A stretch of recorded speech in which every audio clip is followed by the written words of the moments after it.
ये उन दिनों की बात है जब मैं 7 साल की थी। मैं गोरी सफेद रंगत और नर्म और नाजुक सी थी।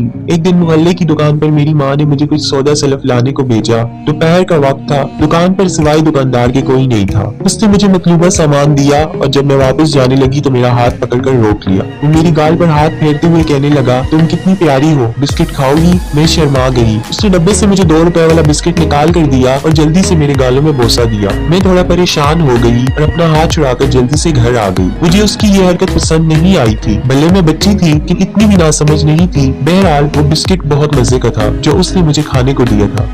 कुछ दिन बाद की बात है, अम्मी को बुखार था। उसने मुझे पैसे दिए कि दुकान पर जाओ और दाल और चावल लाकर दो, मैंने खिचड़ी बनानी है। मेरे दिमाग में दुकानदार का उस दिन वाला रवैया घूम गया, लेकिन मैं चूंकि बहन भाई में सबसे बड़ी थी इसलिए मुझे ही जाना पड़ा। दुकान पर मुझसे पहले भी 3-4 गाहक थे। दुकानदार ने तसल्ली से सबको फारिग किया और जानबूझकर मुझे उस वक्त तक रोके रखा जब तक सब गाहक वापस न चले गए। जब मैं काउंटर पर अकेली रह गई तो मुझे कहने लगा कि अंदर आ जाओ और जो चीज लेनी है खुद ले लो। मैं ना चाहते हुए भी दुकान के अंदर चली गई और वो मेरे बचपन की ऐसी गलती थी जिसका खमियाजा मैं आज 20 साल के बाद भी भुगत रही हूँ। मुझे मालूम नहीं था कि इंसान सिर्फ इंसान ही नहीं बल्कि इंसानों में हैवान भी होते हैं।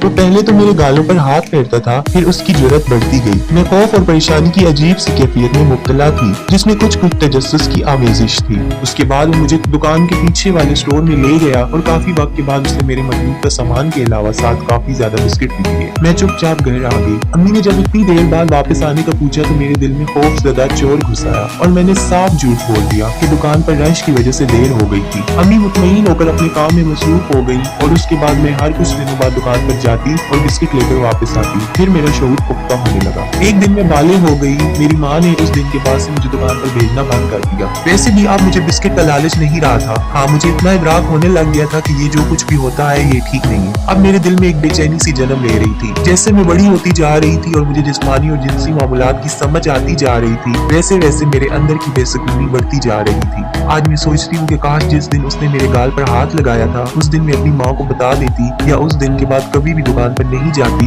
लेकिन अब पछताने का वक्त नहीं रहा था। आज मैं 25 साल से ऊपर की हूँ, लेकिन जब किसी काम से घर से बाहर निकलती हूँ वो दुकानदार आज भी मुझे मीठी मीठी नजरों से देखता रहता है, लेकिन अब वो मुझे एक शैतान की तरह देखता है। मेरा दिल करता है कि मैं उसका मुंह नोच लूं जिसने मेरा बचपन बर्बाद कर कर मुझे वक्त से पहले जवान कर दिया था। मैं तो मासूम और नासमझ थी, लेकिन वो तो समझदार था, मुझे अपनी बेटी जैसी समझ कर तरस खा सकता था। अब घर वाले मेरी शादी करना चाहते हैं, लेकिन मैं किसी सूरत शादी का नाम सुनना पसंद नहीं करती। मेरा दिल चाहता है कि किसी मर्द को धोखा देने से बेहतर है कि मैं खामोशी से किसी तरफ चली जाऊं और कभी वापस पलट कर ना देखूं। फिर सोच आती है कि वो दुकानदार भी तो एक मर्द ही था ना जिसने अपनी बीवी को धोखा दिया था। आज उसकी अपनी 3 जवान बेटियां हैं जो रोजाना हमारे दरवाजे के सामने से गुजर कर कॉलेज और स्कूल जाती हैं। मैं अक्सर उनको देख कर सोचती हूँ कि अगर इन लड़कियों को अपने बाप की करतूत का पता चले तो इनका रद्द-ए-अमल क्या होगा। तीनों लड़कियां मेरी तरह खूबसूरत और जवान है। फिर एक दिन कुदरत की चक्की चल पड़ी जिसने उस दुकानदार को बारीक पीस कर रख दिया।